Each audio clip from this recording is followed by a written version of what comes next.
covering news that matters. Fox 23 News at 5 starts right now.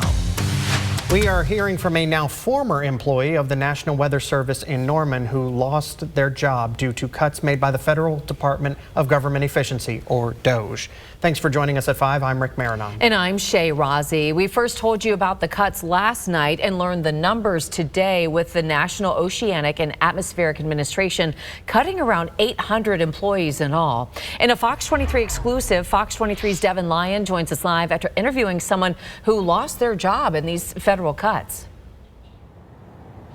Shay and Rick, I was told by our anonymous source that they believe every single probationary employee was cut from the National Weather Service.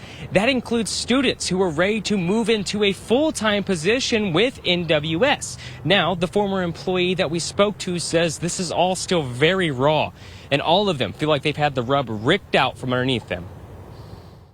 The National Oceanic and Atmospheric Administration is letting go of around 800 employees nationwide after cuts made by the Federal Department of Government Efficiency. This is just the latest of several cutbacks made by DOGE, and this one impacts programs and jobs right here in Oklahoma. NOAA works to protect lives and property from natural disasters and extreme weather. The National Weather Service in Norman had several probationary employees that lost their jobs.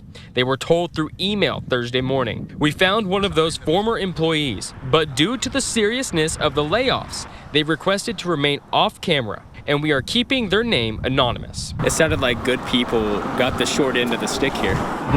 Yeah, there's, when we're doing these cuts to every single probationary employee, it's like doing surgery with a chainsaw.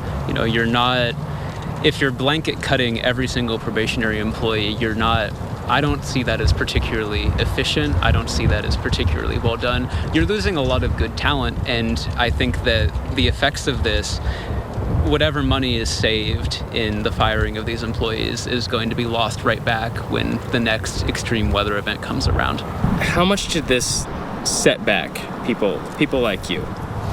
I can at least say for me that it's completely derailed what I was going to do within the next year or so. I had a plan for the way that my life was going to be laid out, and now I need to go completely back to the drawing board. And there will still be opportunities within the weather enterprise, but it's pretty devastating to those, especially those who just recently got into a position, have uprooted their lives in the name of public service, who will now have to be looking for new work again. What's the concern with that many being laid off? The concern will be for NOAA and NWS to carry out their mission of protecting life and property. At least for the National Weather Service, the National Weather Service is already understaffed and underfunded, and so these cuts are only going to exacerbate those impacts. And knowing the people at the NWS, they'll still do a great job with what they're given. But if something does go wrong, I don't think seeing the value of the NWS, I don't think that should be written in blood. I don't think that that's a worthwhile trade-off. As of right now, we still do not have a clear number on just how many jobs were cut right here in Norman, but the concerns being expressed on social media is that these cuts came to the National Weather Service Center just right before spring severe weather season in Oklahoma. Live in Norman, covering news that matters, Devin Lyon, Fox 23 News. We did reach out to the National Weather Service in Norman. They told us they cannot comment on personnel matters, but the National Weather Service and NOAA stand committed to its mission of serving the public. They also said they continue to provide weather information, forecasts, and warnings pursuant to their public safety mission.